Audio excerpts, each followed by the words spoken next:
Popular topic. नमस्कार दोस्तों, स्वागत करता हूं आपके ही अपने YouTube चैनल में। आज हम एक बहुत इंटरेस्टिंग टॉपिक के बारे में जानेंगे जो एक बहुत पॉपुलर क्वेश्चन है और हर एक इन्वेस्टर के दिमाग में ये क्वेश्चन ज़रूर आता है एक बार कि हमें इन तरीके के स्टॉक्स में या इन थीम्स में इन्वेस्ट करना चाहिए कि नहीं। चलिए दोस्तों शुरू करते हैं। सबसे पहले बात करना चाहूँगा कि आज का वीडियो है किस बारे में। आज का वीडियो है उन मोनोपोली स्टॉक्स के बारे में जो इंडियन मार्केट में या अपने प्रोडक्ट के लिए, अपने कंपटीशन, जो उनका कंपटीशन को जिस तरीके से वो ब्रांडिंग और मार्केटिंग करते हैं अपने प्रोडक्ट की, और इनकी एक स्ट्रॉन्ग ब्रांडिंग के लिए जाने जाते हैं, जिनके लिए एक एक उनका एक अपने सेक्टर में एक अलग दबदबा है, ऐसे कह सकते हैं। सबसे पहले तो ये बताना चाहूँगा कि मोनोपोली स्टॉक्स क्या है। जिनको पता नहीं है कि मोनोपोली स्टॉक्स आखिर होते क्या हैं, मोनोपोली का मतलब होता है कि वो स्टॉक जो या वो कंपनी जो अपने सेक्टर में मार्केट लीडर हो, और जैसे कि बहुत तरीके के फैक्टर्स हो सकते हैं, जैसे कि वो उसको उस वे में कंपटीशन कम मिलता हो सेक्टर में, या फिर वो इस तरीके की ब्रांडिंग या मार्केटिंग इस तरीके की करती है कि उसको उसके प्रोडक्ट से बेस्ट प्रोडक्ट कोई है नहीं मार्केट में, या फिर उसके प्रोडक्ट को हिला पाना, उसके मार्केट वैल्यू को हिला पाना और दूसरी कंपनीज के लिए काफ़ी टफ रहता है, और जिनकी मार्केट में एक अच्छी पकड़ है। डिस्कस करेंगे इन्हीं कुछ स्टॉक्स के बारे में। चलिए शुरू करते हैं। सबसे पहला शेयर आपको स्क्रीन पर दिख ही गया होगा, पीडीलाइट इंडस्ट्रीज। पीडीलाइट इंडस्ट्रीज आप सब जानते हैं, किसी इंट्रोडक्शन का मोहताज नहीं है। ये लगभग 25-30 साल पुरानी कंपनी है, और इन द पास्ट इसने अपने आप को प्रूव किया हुआ है कि ये किस तरीके की कंपनी है। जिस तरीके के इसने रिटर्न्स बनाकर दिए हैं, हर साल 25% CAGR का रिटर्न देना एक कोई छोटी मोटी बड़ी बात नहीं होती, आपको पता ही है। एक बहुत अच्छा ब्रांड वैल्यू लेके आता है अपने साथ। फेविकोल, क्या कहते हैं, एमसील, रॉफ, हर तरीके के बिजनेस में पिडलाइट है। अधेसिव्स के बिजनेस में खास करके फेविक्विक, फेविस्टिक, हर तरीके के बिजनेस में। और हर एक इनका प्रोडक्ट, हर एक लगता है कि जैसे हर एक वो एक प्रोडक्ट नहीं, एक ब्रांड है। जब बाद में पता चलता है कि वो डॉक्टर फिक्सिट पिडिलाइट कंपनी का एक सब ब्रांड है। नहीं तो लोगों को लगता है कि नहीं, डॉक्टर फिक्सिट भी एक ब्रांड है। एक बहुत अच्छी कंपनी है, इसके लिए भी आप रेफर कर सकते हैं। बहुत अच्छा इन द पास्ट इसने 5 साल का रिटर्न आप देखोगे, बहुत कम मौके देता है ये स्टॉक बाय करने का। मैं यही कहूँगा, सबसे पहले तो मैं यही बात कहूँगा कि जो भी मैं स्टॉक्स बता रहा हूँ, इनको आप डिप्स पे खरीदने का मत सोचें। आप सोचें कि क्योंकि ये स्टॉक्स आपको ज़्यादा मौके देंगे नहीं।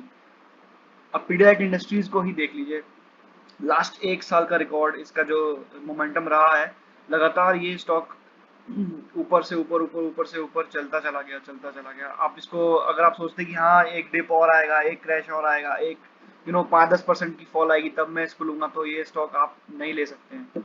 इन सब स्टॉक्स में मेरी यही एडवाइस रहेगी, जो भी मैं आपको बताऊंगा इन सब में आप मंथली SIP करके चलिए, क्योंकि ये सब बहुत अच्छा अपना पकड़ बना के रखते हैं, पकड़ है इनकी एक इनके सेक्टर में।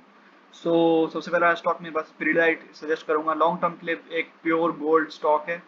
हर महीने कुछ ना कुछ क्वांटिटी में इसको बाय करते रहिए। किसी भी क्रैश या किसी फॉल का वेट मत करिए। हर स्टॉक का आप देखिए, हर स्टॉक का व्यू अलग होता है, हर स्टॉक का एक जजमेंट होता है, हर स्टॉक का एक अलग थीम होता है जिसकी वजह से हम इन्वेस्ट करते हैं। ये मोनोपोली स्टॉक्स में आप जरूर SIP करके चल सकते हैं। हर स्टॉक में ऐसे SIP नहीं कर सकते। कुछ स्टॉक्स का एक थीम होता है, उस जरिए मैंने आपको बताया। बाकी हमारी और आपकी थिंकिंग अलग हो सकती है। सो चलते हैं अगले स्टॉक पे। ये भी बहुत जाना माना स्टॉक है, आप सब जानते ही होंगे। IRCTC, रेलवे केटरिंग सिस्टम सारा यही संभालते हैं। जो रेलवे टिकटिंग सिस्टम होता है, रेल नीर, जो भी ट्रेन वगैरह चलती हैं। हार्डली 1 साल हुआ है कंपनी को लिस्ट हुए हुए, 1-1.5 साल हुआ है। लेकिन आप रिटर्न्स देख सकते हैं इस कंपनी के कि क्या ह्यूमंगस रिटर्न्स इसने बना के दिए हैं अपने इन्वेस्टर्स को। जबकि कोरोना काल था, लॉकडाउन था, तरह तरह की इम्प्लीकेशंस हैं। हर अभी भी कितने स्टेट्स में लॉकडाउन है, कितने स्टेट्स में नहीं है, कब तक ट्रेन चली नहीं, 6-6 महीना, तब जाके इस स्टॉक ने आपके पैसे को डबल कर दिया। ये आप देख सकते हैं, 90% रिटर्न है स्टॉक के। ऐसे ऐसे स्टॉक्स को पोर्टफोलियो में रखने का फायदा है। अब ये आपने सुना ही होगा, स्टॉक से रिलेटेड स्प्लिट की खबर भी चल रही है मार्केट में कि 1:5 का स्प्लिट है। और क्या चाहिए एक इन्वेस्टर्स को। स्प्लिट क्या होता है, स्प्लिट कैसे काम करता है, और आपको एक एज अ शेयर होल्डर आपके लिए स्प्लिट होना अच्छी बात है कि नहीं, एक स्टॉक के लिए, उस स्टॉक के लिए अच्छी बात है कि नहीं, क्या उस स्टॉक की मार्केट वैल्यू पे या फिर ब्रांडिंग पे कोई फर्क पड़ता है स्प्लिट से। अगर आपको ये सब बातें जाननी है तो ज़रूर मुझे कमेंट में लिख के बताइए कि हाँ हमें स्प्लिट के बारे में और जानना है, तो मैं ज़रूर एक कोशिश करूँगा एक वीडियो लाने की इस पर। सो IRCTC भी आप लेके चल सकते हैं, हर महीने छोटी छोटी क्वांटिटी में इसको ऐड करके चल सकते हैं। जिस तरीके का इसने परफॉर्म किया है, महाराजा एक्सप्रेस और टोरंटो एक्सप्रेस, जिस तरह की लग्जूरियस ट्रेन चलाता है ये, अभी तक तो वो अब जैसे धीरे धीरे स्टार्ट होनी शुरू हुई हैं, और कितनी प्राइवेट ट्रेन हैं। कल को अगर रेलवे प्राइवेट भी हो जाता है, तब भी कोई इस सेक्टर को, कोई इस कंपनी को कोई खतरा नहीं है, क्योंकि इस कंपनी का इतना असेट लाइट बिजनेस है। कल को कोरोना वगैरह से भी ज़्यादा इम्पैक्ट होने नहीं वाला, आपने देख ही लिया कि कितना इम्पैक्टफुल बिजनेस है इस कंपनी का। सो इसमें भी आप पोजीशन बनाने का सोच सकते हैं, और अगर पोजीशन है तो थोड़ा सा ऐड ऑन करने की सोच सकते हैं। ये मैं एडवाइस नहीं करूंगा कि आप स्प्लिट की वजह से खरीदें। अपना एक व्यू बनाएं, अपना एक लॉन्ग टर्म व्यू बनाएं, उसके बाद इस कंपनी में एंटर करने की कोशिश करें। स्प्लिट या किसी न्यूज बेस्ड एक्टिविटी की वजह से कभी नहीं मैं एडवाइस करूंगा कि आप इन कंपनीज में जाएं। सो थर्ड स्टॉक शेयर करना चाहूंगा आपके साथ, आईटीसी। आईटीसी मैं बेसिकली कहूंगा कि आईटीसी एक इन्वेस्टिंग बेस्ड कंपनी, मतलब रिटर्न बेस्ड कंपनी नहीं है। आप रिटर्न नहीं एक्सपेक्ट कर सकते, हर हर स्टॉक से आपको कुछ रिटर्न या फिर कुछ एक्सपेक्टेशन लेनी पड़ती है, जो आपको होल्ड करने की ताकत देती है। सो आईटीसी में कहूँगा एक डिविडेंड बेस्ड इंडस्ट्री ज़्यादा है, डिविडेंड बेस्ड कंपनी ज़्यादा है, बजाय कि आप रिटर्न एक्सपेक्ट करें।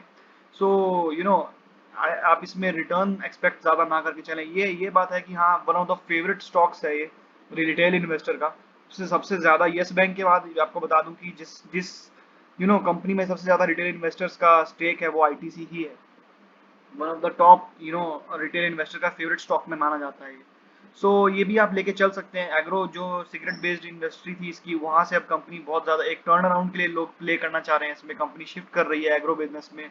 आशीर्वाद आटा, कई अच्छे अच्छे ब्रांड्स हैं, यूपी नूडल्स और सनफीस्ट, बिंगो मैड एंगल्स, काफी अच्छी अच्छी प्रोडक्ट्स निकाल रही है कंपनी, कोशिश कर रही है, अपना जोर लगा रही है कि एग्रो बिजनेस में भी कंपनी अपनी कुछ पोजीशन बनाए।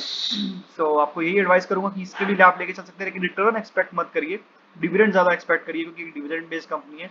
रिटर्न आ जाता है तो और अच्छी बात है।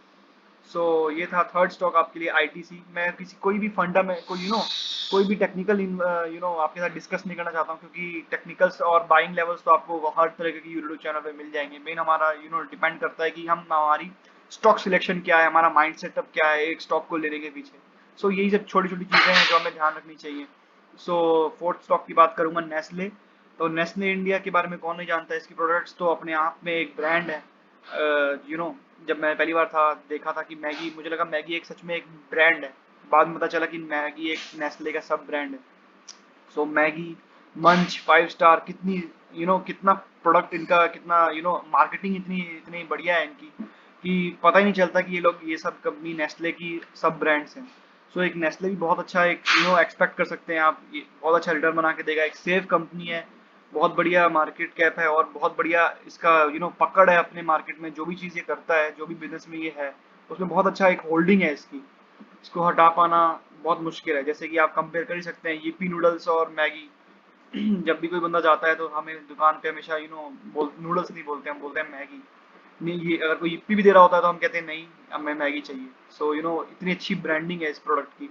बाकी आरोप वगैरह तो सब लगते ही रहते हैं कि हाँ, ये प्रोडक्ट अच्छा नहीं है, ऐसा नहीं है, वैसा नहीं है, लेकिन उसके बाद भी कैसे कंटिन्यू कंपनी अपने आप को कंटिन्यू रखती है, अपने फंडामेंटल्स को इंट्रैक्ट रखती है, पैसे खर्च करती है अपनी पोजीशन और अपनी ब्रांड को संभालने में और उसकी वैल्यू इंक्रीज करने में।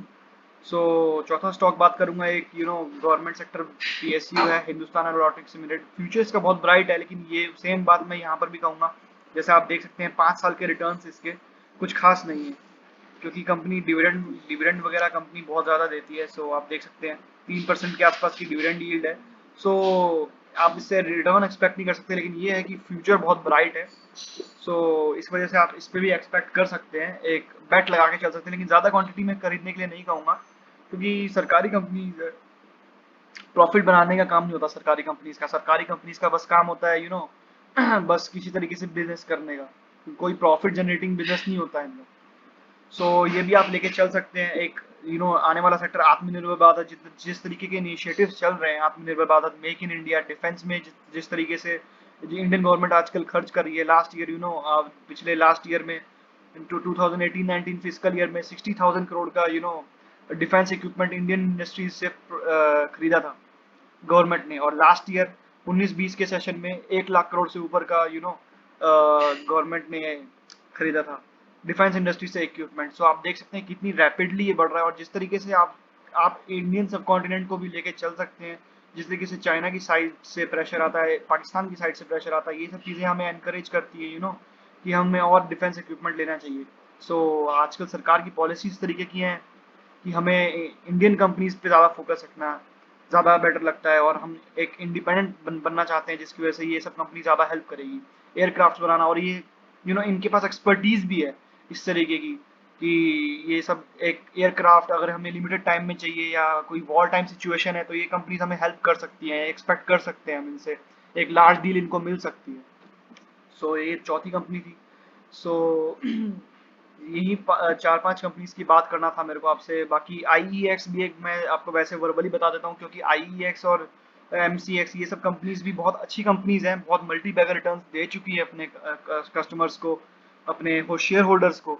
लेकिन मैं ये चाहूँगा कि आप फिलहाल इन पे फोकस करें थोड़ा, क्योंकि इनका पास्ट रिकॉर्ड इन कंपनीज का थोड़ा सा अच्छा है, थोड़ा सा ज़्यादा पुराना है, अपने आप को प्रूव कर चुकी है। एक्सेप्ट दीज ये जो कंपनी है, सरकारी कंपनी से थोड़ा दूर रहें, वो ज़्यादा बेटर रहेगा। और भी कंपनीज हैं दोस्तों, CDSL है, कैम्स है, लेकिन वो अभी नए लिस्टेड हुए हैं, इसलिए मैं उन पर ज़्यादा फोकस नहीं रखना चाहता, ना ही आपका फोकस उस पर डालना चाहता हूँ। छोटी क्वांटिटी में आप उनको भी ऐड कर सकते हैं, लेकिन ये स्टॉक्स मैंने इसलिए चुने क्योंकि ये अपने आप को इन द पास्ट प्रूव कर चुके हैं, जैसे मैंने आपको बताया। 25% CAGR, 20% CAGR, IRCTC तो 100% मोनोपोली इंजॉय करता है अपने बिजनेस में। नेस्ले इतनी इतनी ज़्यादा पुरानी कंपनी, ITC इतनी ज़्यादा पुरानी कंपनी है। सो ये सब one of the best stocks है जो मैंने आपको सजेस्ट किया है। एक अनदर वीडियो मैं जरूर लाऊंगा आपके लिए, जो मोनोपोली स्टॉक्स का top top 5 another monopoly stocks. So अगर आप चाहते हैं उस वीडियो का मैं बनाऊं जल्दी से जल्दी, तो ज़रूर मुझे कमेंट सेक्शन में बताइएगा। कोई हेल्प चाहिए हो, कोई आपको कोई एडवाइस चाहिए हो किसी स्टॉक को के रिलेटेड, तो ज़रूर मुझसे कमेंट सेक्शन में पूछिए। चलता हूँ दोस्तों, साइनिंग ऑफ, आपका दोस्त और होस्ट अक्षय।